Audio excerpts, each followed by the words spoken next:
Welcome back to the second video in this series on normalization theory. This series of videos is based upon the textbook by Al-Masri and Navath, Fundamentals of Database Systems, 6th edition. So let's pick up where we left off. One goal of schema design is to minimize the storage space used by base relations and the corresponding files. Grouping attributes into relation schemas has a significant effect on space. For example, in employee department, which is essentially combining two tables, department and employee, into one, the attribute values pertaining to a particular department, D number, D name, and department manager, are repeated for every employee who works in that department. The same can be said for employee project, in which the employee's name and the project's name and the project's location are repeated every time an employee is recorded on the project. These design examples are a waste of storage space because we are wasting space by storing this information multiple times. Storing natural joins of base relations leads to an additional problem referred to as update anomalies. These can be classified into insertion anomalies, deletion anomalies, and modification anomalies. Insertion anomalies can be differentiated into two types, illustrated by the following examples based upon the employee-department relation. To insert a new employee into employee department, we must include either the attribute values for the department that the employee works for, or nulls if the employee does not work for a department as yet.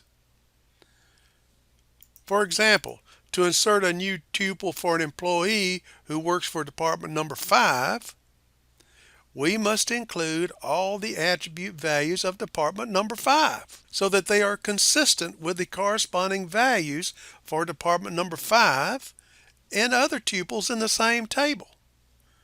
This is a nightmare. In the design of figure 15.2, we do not have to worry about this consistency problem because we only enter the department number in the employee tuple.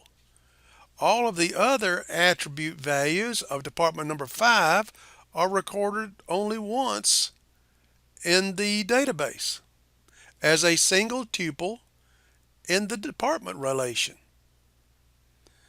Take a look at this one.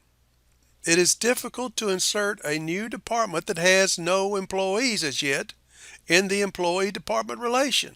The only way to do this is to place null values in the attribute for employee.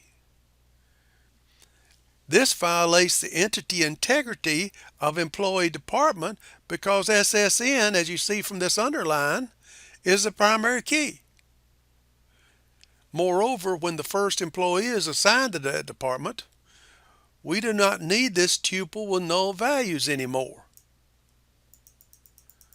This problem does not occur in this design in 15.2 because the department is entered into the department relation whether or not any employees work for it. Whenever an employee is assigned to that department, a corresponding tuple is inserted in employee. The problem of deletion anomalies is related to the second insertion anomaly situation just discussed. If we delete from employee department an employee tuple that happens to represent the last employee working for a department, the information concerning the department is lost from the database. This problem does not occur in the database of figure 15.2 because the department tuples are stored separately. In employee department, if we change the value of one of the attributes of a particular department, say the manager of department number 5, we must update the tuples of all employees who work in that department. Otherwise, a modification anomaly occurs in which the database will become inconsistent.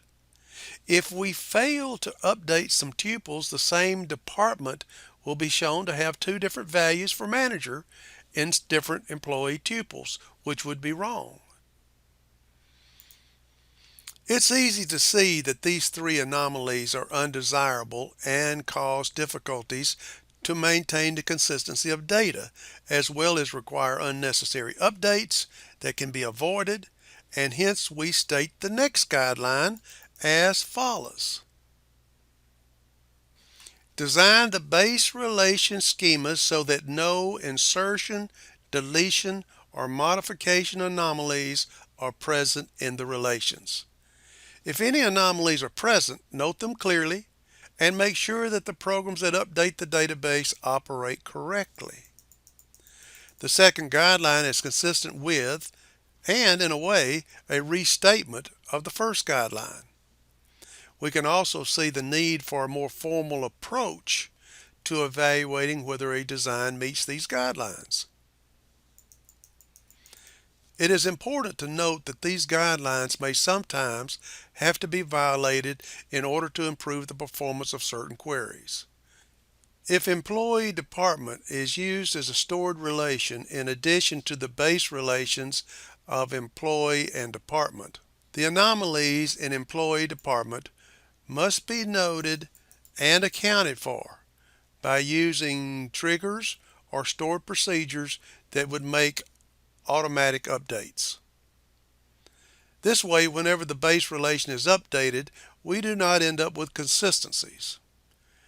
In general, it is advisable to use anomaly-free base relations and to specify views that include the joins for placing together the attributes frequently referenced in important queries. Okay, that concludes this video on the second guideline leading up to the normalization theory. So since we've been talking about guideline number 2, why not? Let's go ahead and make guideline number 2 our mystery word. Go out and check your knowledge on the material covered in this video, and when you're ready, come on back and we will proceed to the next video in the sequence.